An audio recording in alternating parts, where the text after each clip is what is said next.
Can you ever imagine you were sitting at the hospital all day, supporting your wife, trying to have your first child?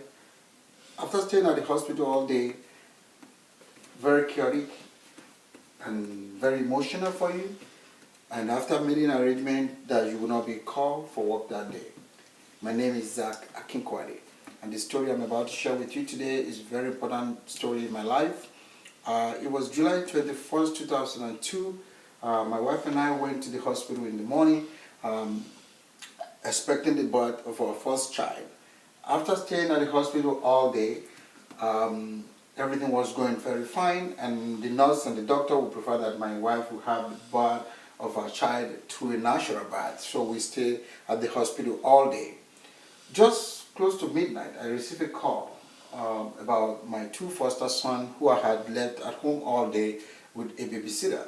The babysitter had just called that my two foster sons were fighting and they were about to hurt each other, and she couldn't control them, so she had to call the police. When I got there, the police were at their home, and they couldn't apprehend the two young boys because they were too young. They were aged 12 and 10. And one of the boys decided to accuse the babysitter of physically assaulting him, and the police were investigating that case. So that made the matter worse.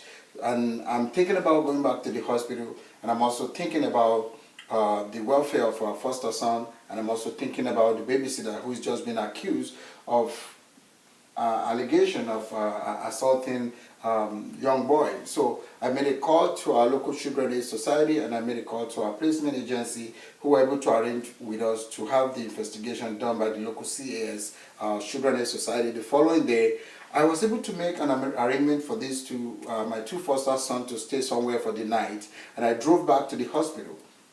Driving back to the hospital was not very easy. It was so emotional for me because I was expecting that I would be at the hospital experiencing the birth of my first child, and at this point I don't know what was happening.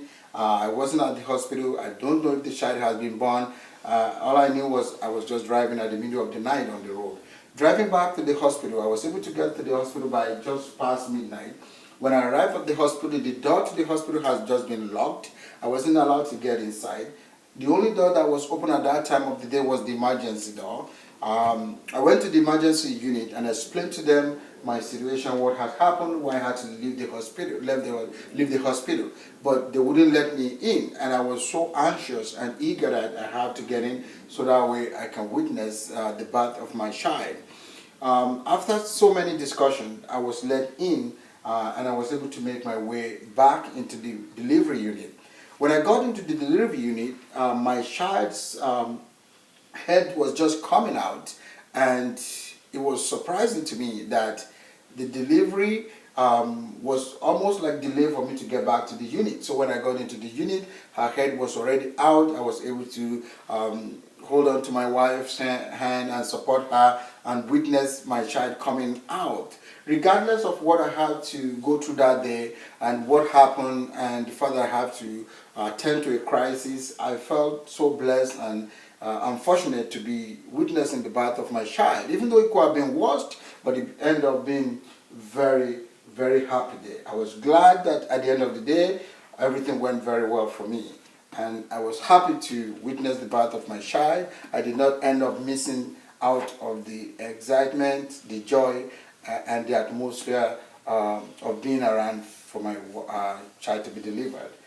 Thank you very much.